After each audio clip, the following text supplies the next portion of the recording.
The outbreak of the COVID pandemic and the subsequent lockdown restrictions have brought the real estate sector on the brink of collapse. According to a report by Kotak Institutional Equities, in India, apartments worth 2.8 lakh crore rupees are in limbo due to stalled construction or sales. This has put nearly 28% of loans taken by developers across India at risk. And the situation is likely to worsen. The Kotak report also points out that the COVID situation is likely to result in a 35% drop in demand for residential real estate in the current fiscal.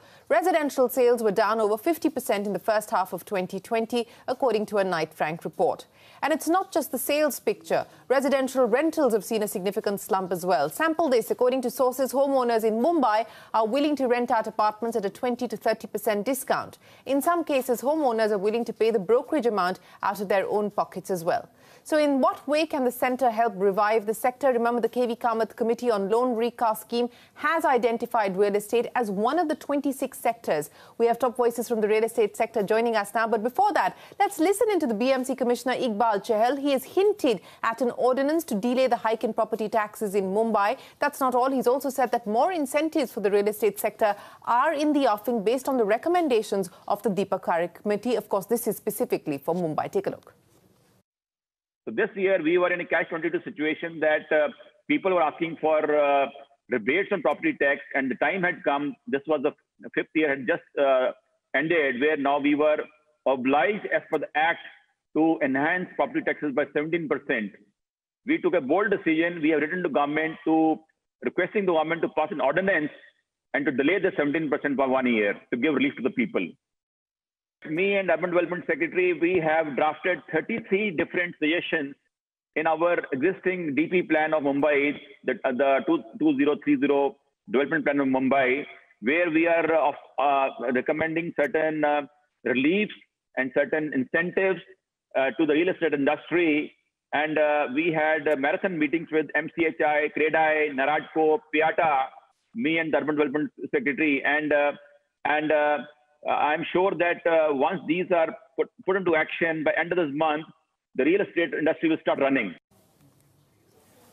Well, that is the BMC Commissioner in an exclusive conversation with CNBC Tv18, talking about both relief as well as incentives for the real estate sector. And to quote him, the real estate sector should be up and running on the back of those measures. Well, to take this discussion forward, we're joined by Hiranandani, the co-founder and the managing director of Hiranandani Group. He's also the president of industry body ASSOCHAM, Anshuman Magazine, the chairman and CEO of CBRE India, and Prashant Thakur, the head of research at Anurag Property Consultants. Gentlemen, appreciate you joining us here on the program. Mr. Hiranandani, before I get to what we just heard there from the BMC Commissioner and what the real estate sector is expecting specifically from Mumbai in terms of both relief and incentives, let me ask you about what you make of the Kamath Committee's recommendations and what the RBI is now proposing in terms of restructuring. Given the extent of the pain that the real estate sector is faced with, do you believe that we will see a significant number of projects being able to avail of the restructuring scheme that has been made available, or do you believe the thresholds are very onerous? I think, both the stories are correct. I think a large number of people will get the relief by virtue of the fact of the recommendations of the KV Kamath Committee, but there are also certain issues which need to be flagged off, because there is an issue where we are talking about the balance sheet of the developers, which is not very healthy as of today. And if the restructuring is going to be subject to the balance sheet of the developers rather than the cash flow of the projects, as is done in the case of road projects, I think the restructuring will have difficulty in respect of that. And also the issue of the equity and the ratio also has to be reconsidered, because I don't think many of the developers will be able to fit into those regulatory issues which have been recommended. So some of them may require to be tweaked. But as is mentioned, real estate is one of those fields which needed this one-time rollover. We had represented it, if you remember, Ban, even on your show earlier, that this is needed by the real estate industry. Right, for the last 1 year, we have been asking for it. I'm glad that it has come, but I think some tweaking on the regulation may be required, because more than 20 to 25% of the real estate loans will require restructuring, especially after the COVID situation that exists today. Okay, if there is no tweaking, sir, Mr. Hiranandani, we've already seen the RBI accept the recommendations and put forward this plan as far as the recast scheme is concerned. If there is no tweaking, what will the situation then be as far as real estate projects and real estate developers are concerned? How many will be able to avail of this? I think maybe half of them will be able to avail of it under the stringent conditions that have been put, but more than half will have difficulties. But I'm hopeful that those kind of problems will actually be considered by RBI and also by the banks in terms of it in any other manner that may be necessary to do so in terms of stretching the time for payment, etc., which has already been considered. So we are just hoping that at least half of it, I think, will fit within the regulation. So half of them will get out and the other half could possibly wait for some kind of further changes that could happen. I'm optimistic, Ban. It has come after a long time. Let's look at it proactively. You're optimistic. But as things currently stand, you're saying that it's likely to be 50-50. That's the verdict at this point in time. Anshuman Magazine, let me just take that point forward with you. The restructuring is permitted for a maximum of 2 years. In light of what we've heard from Mr. Hiranandani as well, he believes that maybe 50% of the real estate universe will be able to avail of the restructuring scheme. What's your own expectation? And what do you believe banks will do? Because there is higher provisioning requirements at the end of the bank. So do you envisage a greater degree of reluctance to lend on? Yeah, I think it's a very difficult situation. Very difficult to say, is it 50%, 60 or 40%? More and more developers are reaching out. The government is aware of the situation. And I agree with you that the banks themselves need to be pushed to really lend. End of the day, if you look at historically, right now, of course, there are issues, but real estate has been a relatively I would say a good industry to lend to, and of course, eventually the banks also would have to go to the real estate industry to give them more money, because there's no other way. There are a lot of projects, leave alone the new launches, the existing projects which needs to be completed. They would have to. There is a demand. I mean, if you look at it, the consumers who are stuck, people need housing. So eventually, the government and the banks would have to get together and lend to the industry. Otherwise, if Mr. Hiranandani says 50%, imagine the other 50%, which is a massive number, which will be a big impact on the marketplace. So I think slowly what is happening is the liquidity is coming in. There is no solution but for the banks and the government to have to get together and make sure the funding gets going. Otherwise, it seems it would be a very difficult situation, to say the least. Okay, so you believe that both the government as well as the regulator and banks will need to move ahead to try and provide some relief. But Prashant, let me take that point forward. 40% of the real estate loans are under moratorium currently. Without restructuring, how much of this loan book is expected to fall into the NPL category? I think that's a gray area which everybody is trying to figure out. But let me take the point of what Mr. Hiranandani made, and I think he made a very valid point that if you look at the real estate company as a complete entity, the balance sheet might look weak. But a lot of financial closure for real estate happens at project level. So the project might be quite good. It might be net worth positive. But when you compare it with the entity level, that might be not good for lending. So we'll have to make certain kind of exception. Now, coming back to your question that once this moratorium is over, where do we stand? So if you look at where we are, especially for the residential piece of the entire real estate, I think affordability per se, the home loan rate per se, and what government is doing is a quite positive environment. The only thing is that how do you encourage buyers to come back to the market? So it's not only just giving them financial incentive, but also kind of giving them a confidence that the construction cycle has restarted. And that you can only start, that confidence can only start if you start lending to the banks, or let's say kind of, make some exception to start the cycle. And then maybe, as you progress ahead, you can have a closer look at it. But I think exception needs to be made. And I think this is a very tricky question, because if you leave this sector unattended for quite long, I think the financial position will deteriorate further, because buyers need to come back to this market, and the cycle needs to. Yes, Mr. Hiranandani, let me just get a sense from you, sir, on what the overall outlook for the market looks like at this point in time.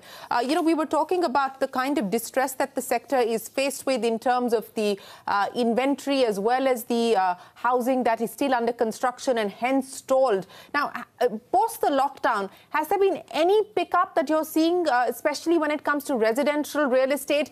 The government was very clear, cracking the whip, saying that, look, real estate developers have no choice but to bring down prices. What's the scenario at this point in time? Shireen, the good news is in the last couple of weeks, we have seen a huge amount of comeback in terms of the residential real estate space, especially in the ready properties. A lot of people want to move into houses immediately. Many of them who have taken places on rent want to now buy, because they've realized that it is necessary to have their own houses. A lot of people want to upgrade their houses. They had a 2-bedroom apartment, want to move to the 3-bedroom apartment, provided they have ready stock. So we are seeing a lot of interest in the ready stock apartments, and there has been very good sales in that segment. The second part of it, there has been interest in the on booking also, which has come back, maybe not to the similar extent, but we are seeing green shoots happen definitely in the marketplace in the last 3 weeks, and looks like real estate is starting to come back. Long way to go, but yes, come back definitely. Okay, green shoots. Anshuman, would you agree? Are there green shoots visible? And where exactly are these green shoots more visible? In which category of the real estate market are we seeing these green shoots? And how sustainable do you believe this is likely to be? See, as far as the residential is concerned, no doubt there is improved activity, but a long way to go, like Mr. Hiranandani said. Finished inventory is selling, no doubt, better than anything else. Affordable category, there is movement happening. But because when you look at the overall numbers, that's why you feel the markets, not much is happening. But certainly residential will take some time to come back. I think government needs to play even a bigger part. Now, you see in states like Maharashtra, where Mumbai, they reduced the stamp duties. That did give a little bit of stimulus to the sector. But I think demand side push needs to be done for the recovery in the residential market. So if I was in the place of the government, I would say, look, and the state and the central government have to work together, because the stamp duties and other taxes are in the hand of the state. And then there's GST, which is handled the central government. And if we can just get all the taxes down, reduce home loans even further, that demand push is required for the residential side to recover even faster, which I think is going on a bit slower than it should have. The other place where there is, to answer your question, where there's activity in the real estate market is logistics. It's just going really great. There is certainly the huge demand for logistics. We are seeing companies really expanding across the country, and mostly because of e-commerce activity levels have gone up. And even because of COVID-19, a lot of the third-party logistic players and others have realized they need to be within geographies. Also, they have to be so-called nearshore. Then, because there was restrictions on even cross-border activities. So all the large logistic players and even smaller ones. So a lot of activity there. We see some activity in data center side, which I think India should, as a country, really capture that opportunity. Again, we're not really out there to do it. And and the office side, which has seen a slowdown, but there is still surprisingly better activity going on in the office market than I had expected.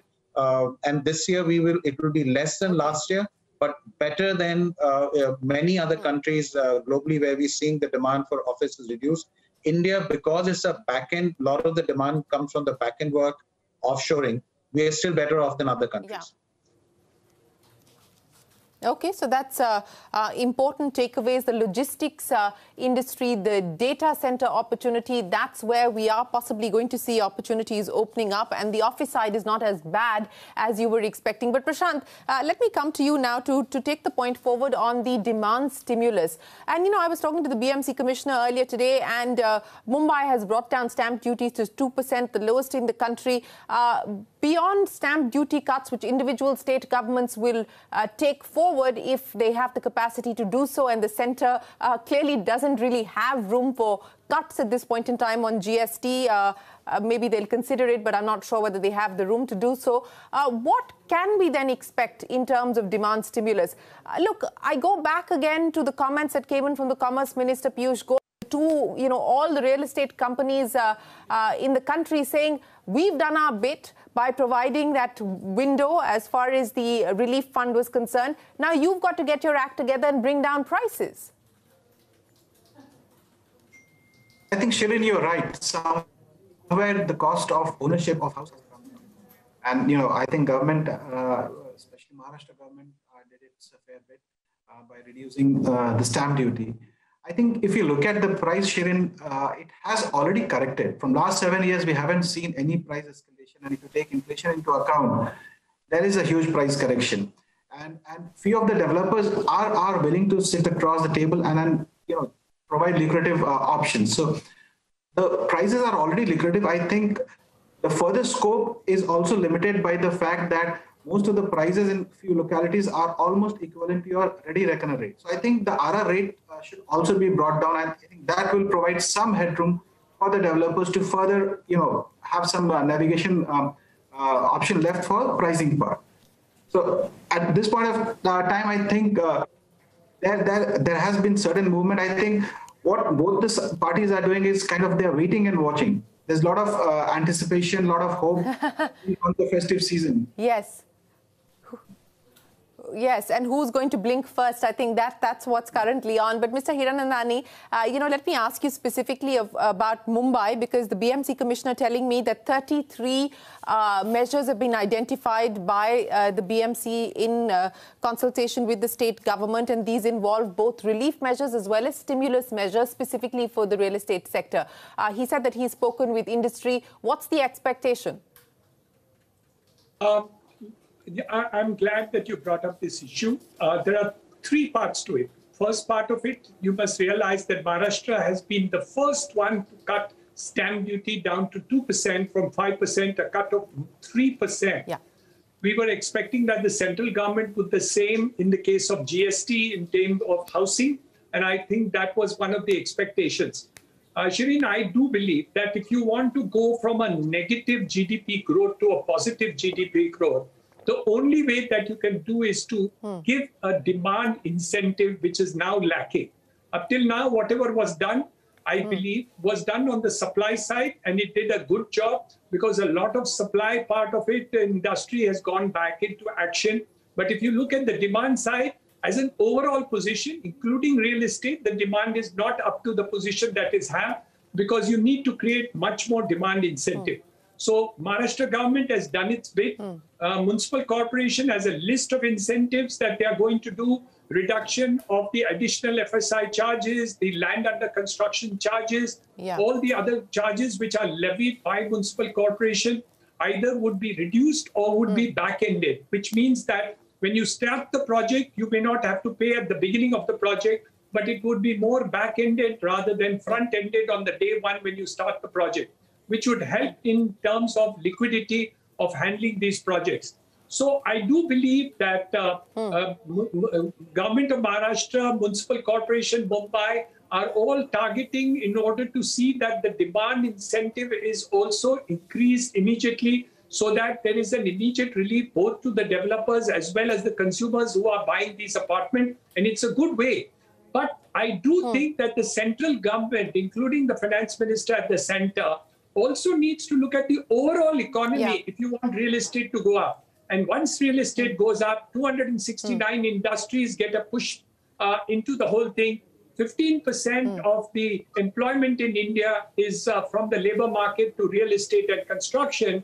So I think this demand side, which Maharashtra and municipal corporation is now talking about would be the beginning of a new era where you will be able to get the negative GDP to a positive GDP in a very early date. Otherwise, we will languish throughout 21. Yes, it is a multiplier industry, and you're saying that some states like Maharashtra have taken the lead, and now the centre needs to follow through. Anshuman, I'll give you the closing comments. You talked about a GST cut, stamp duty cuts, but what else is the expectation, and how efficient has that fund been that the central government had set up to try and aid stalled projects? Well, you're talking about the SAMI fund, and it's actually what the latest would have got is that they have sanctioned money to several projects. So what my information is, it's started. Its impact would take some time to be felt, I guess, but at least I think it was a good measure by the government. They have shortlisted projects. The money is slowly trickling into it. But it will take time before we know the full benefit of it. So it was definitely a good move.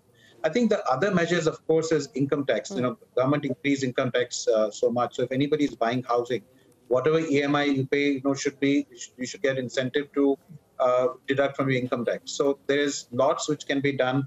When I said on the GST, on the input costs, if you're doing, let's say, cement, steel, any taxes on that, especially for affordable housing, if you reduce the input cost on construction. So I can go on, and then, of course, stamp duty is only one part.